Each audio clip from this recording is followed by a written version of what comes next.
"Click, all done," murmured my father, setting down his tools. He looked at us and gave us a smile as thin as ice.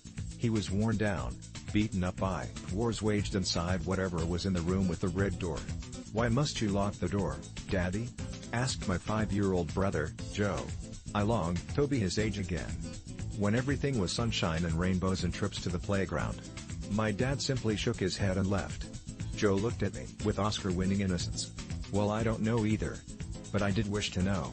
In spite of my father's warnings to stay away, it whispered for him to come closer. I sometimes heard my name in the dead hours of the morning, seeping under the cracks of the red door and crawling down them hallways and sidling up to my ears. And sometimes I found myself up against the door, my hands clamming around the cold steel doorknob. I always pulled it back like I touched something really hot. Suddenly Joe started telling me he smelled something sweet, and then I smelled it too, roasted marshmallows over an open fire. The smell wafted from under the red door. Joe reached out for the cold steel doorknob. I yanked him away just in time. He screamed and thrashed as I carried him away. But he was there that night. And the next. And the next. Just standing there, camouflaged in the grainy yellow wallpaper and the bright red door and the wavy black shadows with his eyes closed. Sniffing. A slop of drool slipped down his shirt. "Marshmallows," he slurred. "Joe. Marshmallows." This time I couldn't carry him away no matter how hard I tried. It was like uprooting a tree. I called Dad and we took him by an arm each and pulled, but he wouldn't budge.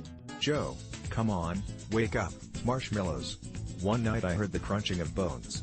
I raced over and my heart stood still. Joe was gone. A pool of blood spilled out from underneath red door. It crawled to my feet and split into 10 crimson fingers. Then I smelled roasted marshmallows and heard a crackling campfire, and then my brother's voice, sweet as sugar. "Help me, brother." The red door swung open, inviting me to a portal of darkness. I can't finish these marshmallows on my own. The sickly sweet smell was making me dizzy. For some reason all I could think of was marshmallows. I took a deep breath and walked inside.